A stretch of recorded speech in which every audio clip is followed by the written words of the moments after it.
Did you know that more people now get their news online than from any other source? MaineWebNews.com covers the current events forming the trends of tomorrow. Experience the future of Maine news today at MaineWebNews.com. America's first family generated quite a buzz here in vacation land, but one group of Mainers greeted the president with a tough message. The Maine International Film Festival took place in Waterville, and Danielle Beamon talked with some of Maine's top student filmmakers on We Create the Future. Should motorcyclists have to pipe down? Erick Bennett takes the Pulse of Maine to explore that question. And now, Maine Web News. The 13th annual Maine International Film Festival showcased independent and international films with a special focus on Maine and New England themed productions. The Maine Student Film and Video Festival has become a popular part of that event. Danielle Beamon tells us more on We Create the Future. Movies are a great way to escape the monotony of our everyday lives. Maine's top student filmmakers gather together at the International Film Festival in Waterville to show their work and be honored for their achievements. My name is Tim Willett. I'm the director of the Maine Student Film and Video Festival, and we're in our 33rd year this year, and this is, I'm not sure how many years we've been with MIF, but it's been quite a few. I'm Benjamin Stephen McLean. I starred in The Late Fee, directed and shot by Patrick Riley, Odd Ape Films. I played the video store manager, and I'm mad at the main character because he's been renting my videos and never returning them. Hi, my name is Patrick Riley. I directed The Late Fee, which aired here today at the Maine Student Film and Video Festival. The Late Fee is about two guys. One is he's been a little overdue and he owes a lot of late fees for some video rentals. And the video store manager comes and he's kind of mad. And they kind of just have this epic battle. It's funny, and you should see it. You'll enjoy it, I think. My name's Emma Daybranch, and my film was an artistic film, and it was about a little girl who sees this red dress in a window, and everything else is in black and white. And then she creates her own dress through this sort of voyage, and it's a creative expression.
There are many great films at the festival, so what can we expect from these young filmmakers in the future?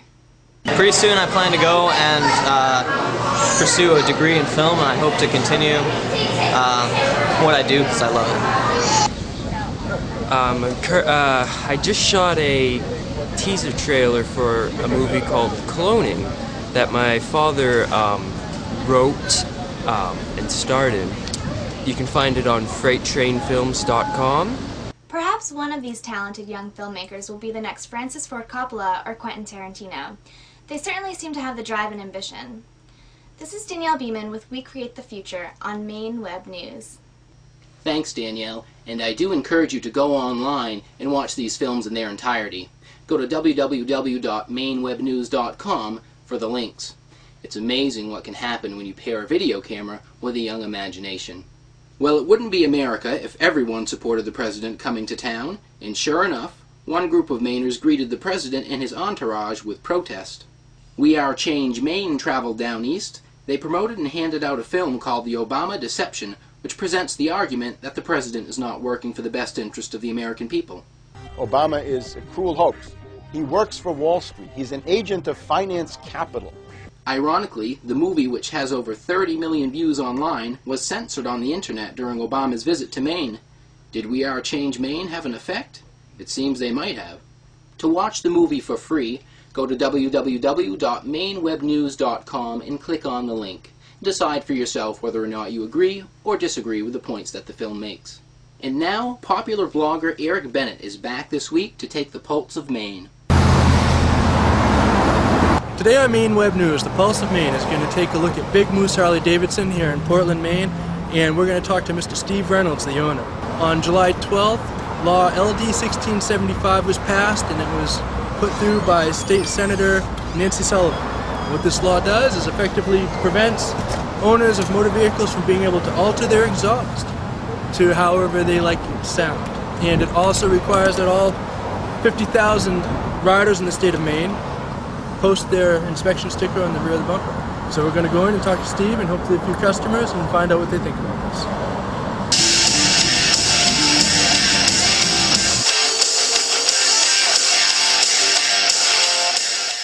This is Mr. Steve Reynolds. He's the owner of the business. And Steve, what would be the best way for people to not to run into any problems? Well, I think the new law definitely having the mandatory inspection sticker is definitely a step in the right direction. And I think also that Harley-Davidson owners, and not just Harley-Davidson owners, but all motorcycle owners take responsibility for their own actions, I think would help out tremendously. The state of Maine is already regulating way too much stuff. We don't need more. We need people to have their liberty like they're supposed to have. They're supposed to protect our rights, not take them away. I guess I don't think they should do that any more than they should regulate the noise that cars make.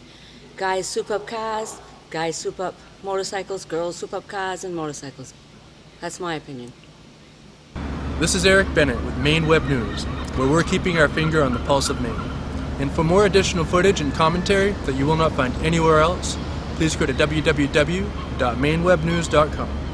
Thank you, Erick. Last week, 50% of those responding to a Maine Web News poll said that Glenn Beck was the best source for political commentary, followed by 30% for Alex Jones. Go to www.mainewebnews.com to participate in this week's poll. The question is, do we need to regulate what kind of pipes go on Maine motorcycles?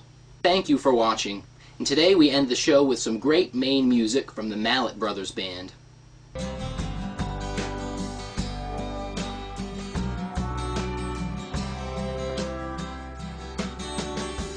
It's so warm and it's so nice to lie here in your harbor, and you tell me all the things that you know I need to hear. So let us rest and do our best to forget the coming morning. The hard light of the truth of things is the only thing I feel. You can walk in satin shoes and I can march a warrior straight in to die.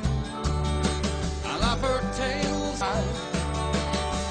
together at the birth of love, and the season falls around us. So make it last, the night must pass through the fire and the ice.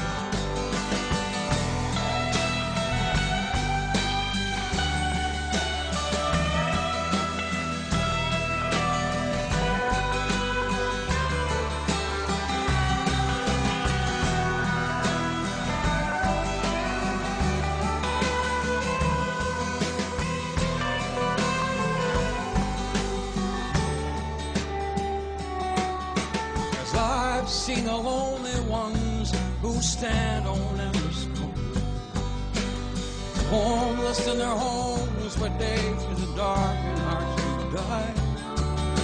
I love her tale.